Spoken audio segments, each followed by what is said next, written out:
Good morning, everyone. Yesterday in the lesson in the Kingdom of Fools, we read that there was a burglar. When he was coming out after theft from the house, the wall had fallen on him and he was died on the spot. After his death, his brother went to the king for the justice. He told to the king that when his brother was doing his ancient trade and when he was coming out from the house, the wall of the merchant had fallen on him and he was died. For that he needed compensation. The foolish king, he he gave an order to call that merchant, but when the merchant came into the court, he said that it was not his fault as the wall was made by the bricklayer. Then the bricklayer was being called in the court, but when the bricklayer came into the court, he shifted his blame on the dancing girl who was coming up and down on the street, due to which he got distracted and he was not able to make that proper wall. Then the dancing girl was called into the court, but when the dancing girl she came into the court, she transferred the blame onto the another person. She said that she was roaming around in the lane again and again because she has to visit to the goldsmith shop. Goldsmith means jeweler, because she had given some gold to make him jewelry out of it, and he was a dishonest person, and he was making excuses for not making her ornaments on the time, and he kept on asking her to come after some time. Due to this, she had to go to house at least a dozens of times, and so the dancing girl said that it was the fault of the goldsmith. And then further, the dancing girl says that when the bricklayer saw her and got distracted, it was the fault of the goldsmith, because of whom she was roaming in the lane again and again. So the foolish king, after listening to that dancing girl, the king says that the poor dancing girl was totally right, and she had to go again and again on that lane.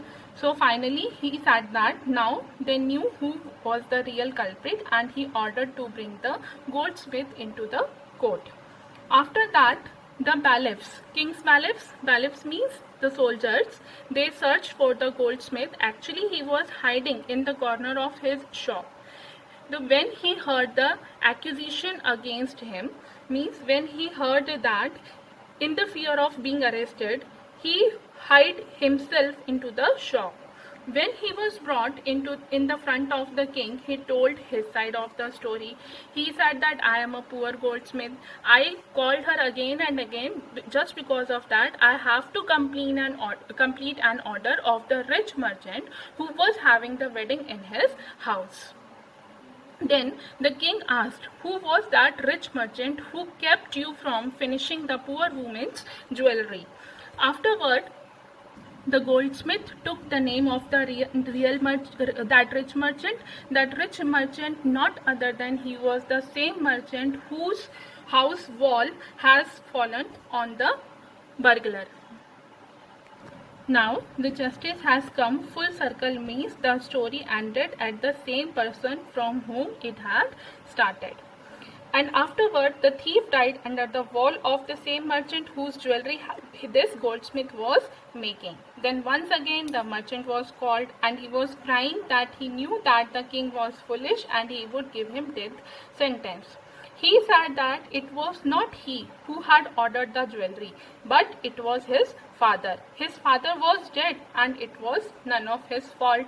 But the king was foolish. He was not ready to listen to him. And afterward, when he get consulted with his minister, he gave the decision that the merchant's father was the murderer.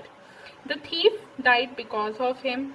As the merchant's father was not alive and someone had to be punished for the crime, so he said that the merchant's son, who had inherited everything from his father, would have to take the punishment for his wrongdoing as well.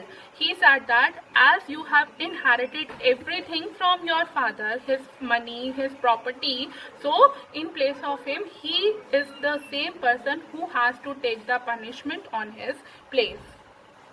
Afterward, the king said that when he had seen the merchant for the first time, at that moment he had feeling that he was the culprit. Means the king said that he was already knowing that the merchant was the real culprit. After that, the king announced that now the merchant would have to die.